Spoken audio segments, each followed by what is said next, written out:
भारतीय राजनीति बहुत तेज़ी से बदल रही है और इसका सबसे ज़्यादा जो खामियाजा है वो अगर कोई समाज की बात करे तो वो भारत का दूसरा सबसे बड़ा बहुसंख्यक समाज मुस्लिम समाज इसका खामियाजा भुगत रहा है राजनीतिक तौर पे।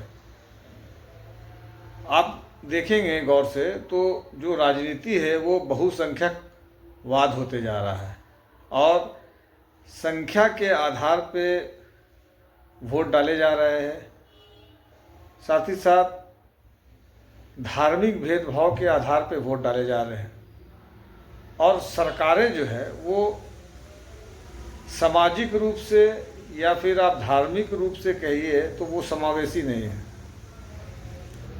अभी आप ताज़ा उदाहरण बिहार का ही देख लीजिए, विधानसभा इलेक्शन में जो हुआ। बिहार के अंदर मुस्लिम पॉपुलेशन, मुस्लिम आबादी 20 से 22% है, लेकिन सरकार में उनका प्रतिनिधित्व जो है आप देख लीजिए 1 है सिर्फ। वो भी क्या काम करेंगे वो सारे लोग जानते हैं, उनका क्या अधिकार है वो सारे लोग जानते हैं। कमोबेश सारी स्थिति पूरे इन देश के अंदर यही है और ये तो मैं विधानसभा की बात कर रहा हूँ, लोकसभा में भी यही स्थिति है। और ये हुआ क्यों? मुस्लिम समाज, मुस्लिम युवा, बुद्धिजीवी, नौकरी पेशा, बिजनेसमैन इसको सोच रहा है कि आखिर मुस्लिम समुदाय कहाँ से चूक कर गया, क्यों नहीं उसके अंदर जो एक राजनीतिक शक्ति है उसके अंदर क्यों नहीं उभरा। तो ये उसके अंदर लगातार एक मंथन चल रहा है, वो एक संक्रमण काल के दौर से गुजर रहा है। निश्चित तौर पे उसका आपको आने वाले समय में कुछ ना कुछ रिजल्ट मिलेगा राजनीतिक तौर पे। दूसरी तरफ अगर हम लोग बात करते हैं जो अपने आप को सेकुलर पार्टी कहती है, जैसे राष्ट्रीय जनता दल है, समाजवादी पार्टी है, जनता दल यूनाइटेड है, तृणमूल कांग्रेस है, ये सब पार्टियों के अंदर आप देखिएगा तो सबसे बड़ी कमी क्या है कि इनके अंदर जो एक मुस्लिम लीडरशिप है, इस मुस्लिम लीडरशिप को उन्होंने कभी भी पनपने नहीं दिया और उनको कभी इन्होंने अधिकार नहीं दिया।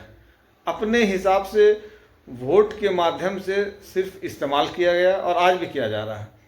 इनको राजनीतिक शक्ति उभरने के लिए इनको मौका ही नहीं दिया जाता है, इनको नेतृत्व क्षमता दिया ही नहीं जाता है। तो ये सारी चीज़ें मुस्लिम समाज के अंदर एक चर्चा का विषय है। आप इसीलिए देखेंगे कि धीरे धीरे बहुत बड़ा वर्ग जो है वो MIM के तरफ रुझान कर रहा है और ठीक है वो सीटें ज़्यादा नहीं ला रहा है, लेकिन सांगठनिक तौर पे वो 15 से 16 स्टेट में अपने संगठन बना चुका है और बहुत जल्द हमको ऐसा लगता है कि वो राष्ट्रीय पार्टी भी वो बन जाएगा। तो ये जो बदलाव है और ये जो मुस्लिम युवाओं का झुकाव है वो सिर्फ इसलिए है कि जो सेकुलर पार्टियां हैं जिसको मुसलमान झोली भर भर के वोट देते हैं, वहाँ पे मुस्लिम समाज का जो राजनीतिक हैसियत है, मुस्लिम समाज का जो राजनीतिक शक्ति है, वहाँ पे वो जीरो है, शून्य है। तो ये जो इन सभी पार्टियों को जिनका हमने नाम लिया, इनको इस पर एक सोचना पड़ेगा, विचार करना पड़ेगा।